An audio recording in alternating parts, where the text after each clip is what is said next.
Hey everyone, welcome back to the channel. Adam here with Indie Farm Life. I have a massive project underway that I'm yet to share with you guys, and I would say I'm creeping up on about halftime of said project. What's going on? Let me show you. We are finishing our basement. And as you can see here, it's just about sheetrock time. So I wasn't planning on finishing the basement this soon, but with another little one on the way this February, we had to shuffle around some rooms upstairs, including the office and the guest room, to make room for a nursery. So here we are. So I'll give you guys a brief tour, and then I will highlight some of the things I've done myself versus what I've hired out. As you saw there, we came in through a secondary walkout entry into the utility space, which is not being finished. Nothing too crazy down here. Got ourselves a bedroom and then a bathroom in here. Lighting's pretty terrible right now. Another reason I haven't filmed much of this. And then a big open area for TV entertainment, a kitchen over there, and then back this way, we got the stairs going up. I drag a light with me, just have a little closet here, and a home gym there. So I haven't videoed anything to this point, simply because this kind of project really isn't conducive to filming and editing. A lot of piecemeal work, terrible lighting, and I don't really want to throw the editing process in on top of all this, because this has been a massive undertaking. So a real quick overview of how I'm building this out. We had bare concrete walls to start with, and I decided to put 2-inch R10 pink foam up against the concrete, and then from there we framed it out. Then I'm putting rock wool everywhere, and when I say everywhere, I mean everywhere. All the walls all the way around have R15, and then I also put the acoustical rock wool, safe and sound, in the ceiling as well. So it's flame resistant, which is a great benefit, and it's hopefully going to be extremely quiet both down here and upstairs.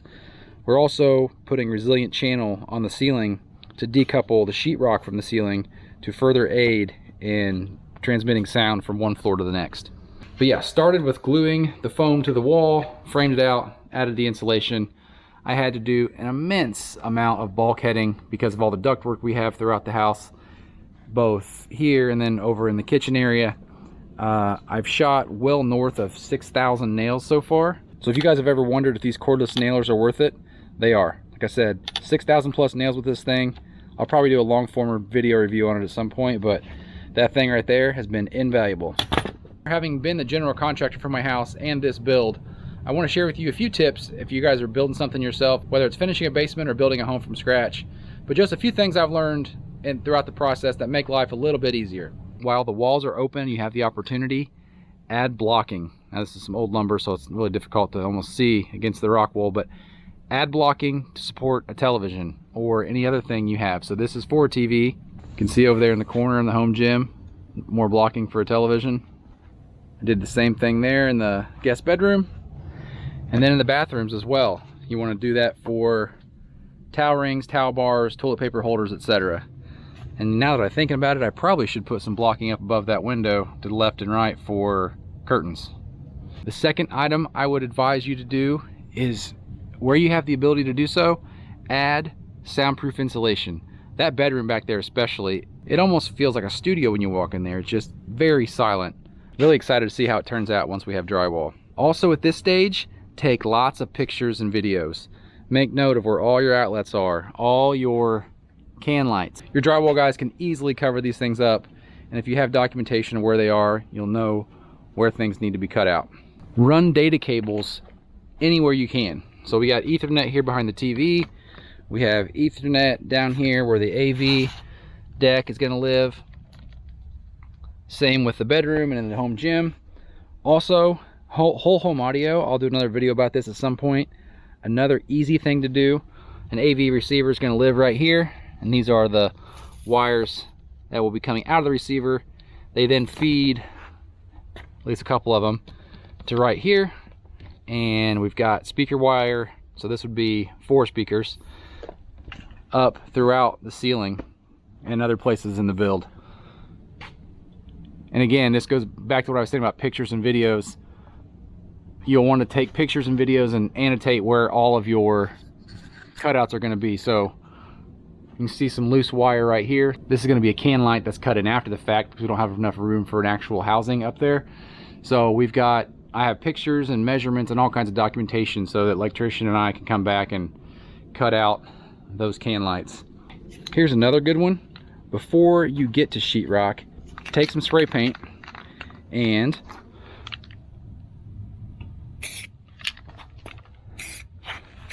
go around the entire house and make lines on the concrete or the subfloor of where studs are. Your trim guys will be very happy to see that when they come to shoot baseboard, and you know you're getting your baseboards pinned back into a stud. And same here in the kitchen. If I do it here, be able to easily find where you can hang cabinets. Here's another quick tip to help with avoiding nail pops. Before sheetrock, take a 6-foot or 4-foot level and bridge it across all the studs, and make sure that all the studs are touching the level. If you got any that are set back or forward, you can fix them now so that the nails don't overdraw, or screws don't overdraw and pull your sheetrock. Let me show you what I mean. So I had one right here that had a bit of a bow in it. It was kind of leaning out on me after I had framed. And what I did was, you take a saw so you can actually compress this back and let this close the gap. You take a saw, push it back, get a splint alongside of it, and then you just shoot a bunch of nails in it. Maybe overkill here. That's my style. But it allows you to push it back so that you can have them all on the same plane. Also, with regard to drywall, something you can do for can lights that you already have on the ceiling, like physical housings, is take that spray paint and mark the floor right below it. Sometimes the drywall guys will actually already do this. That just lets you go into a room real quick and say, yep, I should have a can here because I see it on the floor, but I don't see it in the ceiling. And with that painting, I'm not gonna do it because I don't really have any electrical or plumbing that low in my floor. But if you're on the first floor or the second floor and you had water lines running up through the walls, or ductwork or electrical lines, you can paint blue on the floor up there to show a water line, or yellow for electrical, or a brown if you want to do HVAC. HVAC doesn't matter near as much as the first two. Here's some quick detail about a tub and shower surround. I truly think that the single piece tub and shower surround drop-ins are the best way to go. However, you'll see here we got the 3 sidewall panels in the tub. There's a trick to making these work and feel a little bit more refined than they kind of are. We went with this simply because this is what we have in our other bathrooms upstairs, and it's a heck of a lot cheaper and was readily available. I didn't want the build being held up simply because we couldn't get a single unit. Gotta love these supply chain constraints. So how do you make this a little bit better? If you've ever used a tub or shower like this that's modular, you'll notice that sometimes the walls have a little bit of play in them. They kind of bounce back and forth because, you know, they're not one piece all the way around. They have a little bit of play.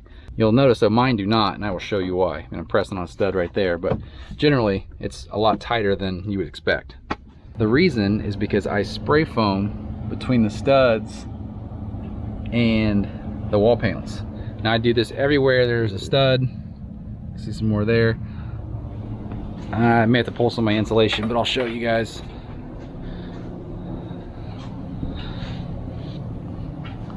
Yeah, some more there. This is I double framed this wall. It's a 2x8, so we got some R30 insulation in here. There you can see, put a whole lot more in that corner. I'm not gonna pull that down. I got a photo I'll toss in here real quick to give you guys an idea what I'm talking about. I put some 2x4 blocking in the corners to also kind of help push it forward. Between that foam, some blocking, and you caulk the joints really well, it's just as good as a unibody piece. A couple other real cool ideas that my electrician actually brought to me is we have stair lights illuminating the stairs all the way up, and we'll put those on a dimmer. So when that's all said and done, I will show you that. We've already got that upstairs. And then in the bathrooms, we have something similar, except it is a LED light that is on a photocell and it's motion censored. So as we come in the bathroom, right here, this single gang box mounted sideways is an LED step light, as they call them, that has a photocell and a motion sensor. So at nighttime, when someone walks into this bathroom, the first thing that happens is that light kicks on, and it provides just enough light to see what you're doing, to use the restroom, and not have to turn on the overheads. Another really cool thing my electrician brought to us was we were putting crown molding around the inside of this, and if you caught that, there's another outlet right there, in which we will be using to illuminate rope lighting that lays inside the crown. A very, very easy and cheap way to have a cool effect in some crown molding. So I'll show you guys that when it's all said and done too. So yeah, I just wanted to share with you guys what I've been up to and spending my time on lately. I enjoy sharing the knowledge that I've learned with others throughout the years. Time will tell as to how quiet it is down here, and for that matter, how warm it stays. After tucking all this insulation and having walls of R25 behind me, and also 2-inch foam on the outside, so really R35 by the time you count the R10 on the outside of the wall, it's pretty warm down here, and I think it's going to be quite comfortable. I'm also anxious to see how acoustically comfortable it is as well. Of those items, I would say the biggest takeaways are document everything. I can't tell you how many times I've looked back at photos for hanging things or just trying to figure out where a wire might be run through a wall. And then also put those nice to haves in. The home audio, the data cables, rope lighting, etc. So if you enjoyed this video and liked hearing about what we're doing in our basement, drop a comment below. If so, I'll make more videos as we progress through this project. I think the basement and the baby are going to be down to the wire. I'm hopeful if the basement's finished first. But now I'm going to stop yapping and get back to work. I've got a lot of cleaning to do before they start sheetrock tomorrow. I couldn't be more excited for it, but still a lot of work to do. We'll see you guys in the next video. Take care.